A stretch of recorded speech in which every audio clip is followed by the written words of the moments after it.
Well, hello, Ed. How are you doing this morning? Good morning. Good. Excellent. How about yourself? I'm doing fantastic.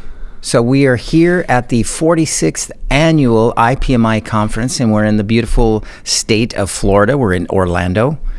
So we are going to be hosting a plethora of podcasts in the next couple of days, some very good topics that are going to be spoken about.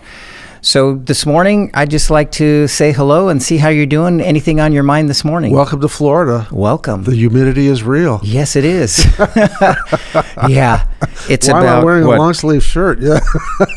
10 o'clock in the morning. It's probably in the 80s, and humidity is probably close to that as well. So yeah, it's a little warm, but it's nice. That's a lot greener here than it is in Southern California, isn't it? Absolutely. That's the biggest thing. If you haven't traveled to the state of Florida, especially from California, you cannot believe how green everything is here. I mean, there's just trees after trees. And one of the things that I saw, coming in on the Uber this morning is there's so many bodies of water right off the freeways. It's just incredible the amount of water that is in this state. Oh, yeah. So here we are. We're at the International Precious Metals Institute annual conference. What did you say? It was 46 years annual. Now. Yes. Yeah, that's pretty amazing. I was looking at the registration desk. It looked like there was 400 or so attendees from all over the world here. And the schedule of events, the seminars that are being conducted are extensive. There's a lot of great topics that are relevant to our industry. It's interesting. Our industry, the precious metals recycling industry, refining, smelting, mining. So there's a lot of segments to precious metal industry. Mm-hmm. I remember back 30 years ago, IPMI was more focused on primary mining. So the organization, if I recall correctly, was supported and attended mostly by mining companies. And now, today, we talk about sustainability as a very important aspect of life. And, recycling is what we have to do if we want this planet to, survive. So, absolutely. So recycling and metals processing of recycles, whether it's post-consumer electronics or products, or it's post-industrial manufacturing byproducts or products that were used in manufactured products or cycles, they all need to be put back into the, they end up in a waste stream, but the waste stream has value, far more value today. What, gold's about $1,900 an ounce today? Well, back in the day when I first started getting into this industry, gold was $75 an ounce. Wow. What was silver at back then? Silver was 70 cents an ounce.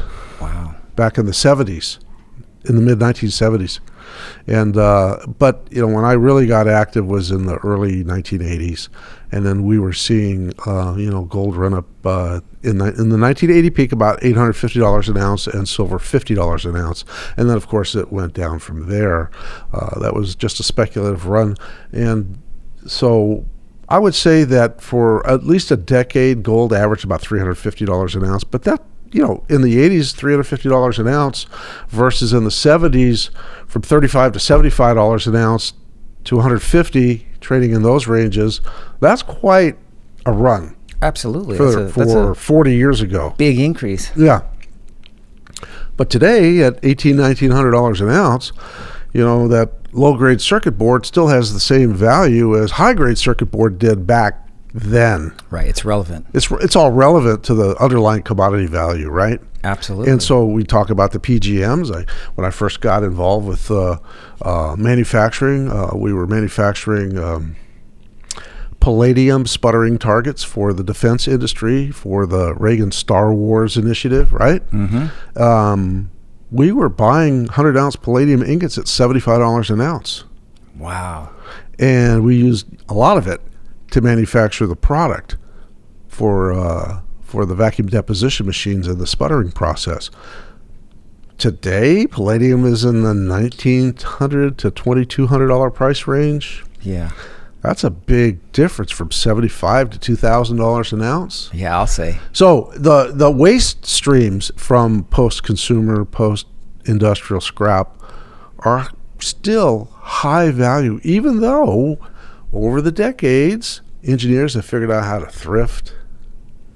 Absolutely. Every couple of years, they thrift again, and then they thrift again.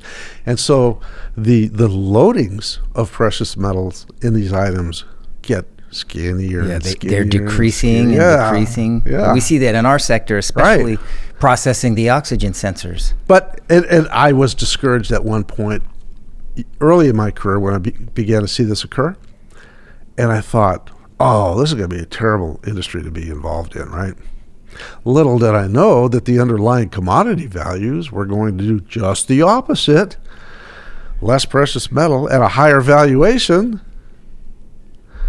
And so you look back at it and you see what, has occurred. That's interesting. I remember we were handling a lot of electronic scrap back in the day.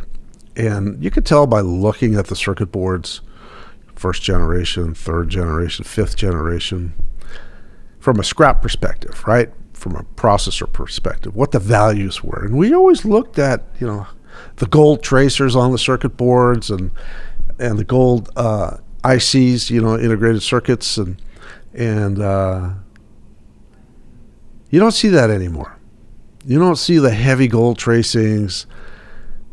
One time I found myself in Washington, D.C., and we went to the National Space Museum, and they had the space shuttle hanging up in the lobby, and they had some of the capsules from the lunar missions, and they had some circuit boards up on the wall, from some of the first generation computers that they put into these units.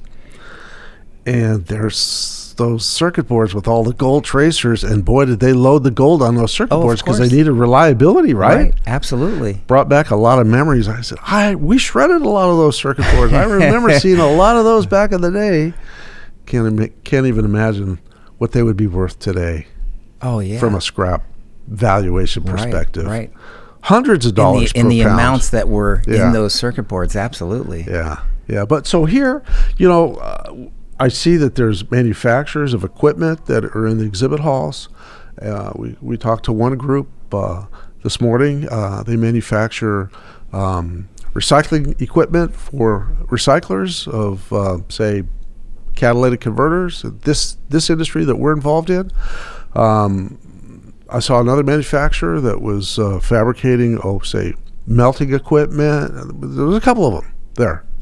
Fabricating melting equipment and supplying them to the large precious metal refiners that produce ingot and or medallions and coins. And very interesting to see the technology that's involved these days in manufacturing of precious metal products. So I always like to encourage people that are in our industry to get involved with the International Precious Metals Institute, we fondly call the IPMI, because there is a lot of knowledge that can be gained through these seminars. We've got several days worth of seminars, and there's hundreds of people here that you have the opportunity to network with. And I think the networking aspect of coming to these are equally important to increasing your knowledge base. What are your thoughts on that? Yeah, I agree with that. I love sitting in the seminars and the conferences that we come to, and you do gain a lot of knowledge, I mean, we're talking to the industry leaders. They're here and they're sharing their information. So it's really good. You get a lot of knowledge, and like you said, the networking aspect of it. It's nice to be able to go and shake hands with people that you either, of them, but you don't get the opportunity to see them, on a regular basis. Maybe you see them, once a year when you come to the conference. Well, yeah, so everybody's it's busy, nice. and it's even hard to connect here. Yeah. There's a lot going on. Yeah, everybody has the app. Right. And we're all sending messages to each other. Can we connect? Can we meet? You got Right. time for this? How about a coffee? How about at the reception? And everyone's booked with appointments and meetings, and it's a busy time, but it's a fun atmosphere. And I think that Larry Drummond here does a wonderful job. Stressful job of Yeah, putting on these events. It's a big show. Yeah. He's got Sandra Aarons, and they have a great crew that work this. Yes. And, we appreciate them accommodating us with the media room here. Absolutely. They give us a little space where it's kind of quiet, but we're right in the heart of everything. So we step out the door, a few steps out the door, and we're right in the middle of it, and we can meet with people, bring them in, and have a conversation. So I think it's going to be a very productive couple of days that we've got our media room set up here, and looking forward to these conversations. Yeah, absolutely. Bring some good industry people here and get some good knowledge and be able to share it with our viewers. I think it's going to be a good time. So glad to be here. Thanks again, Larry Drummond. We appreciate it. Sandra, you're always phenomenal with your setup. So thank you guys.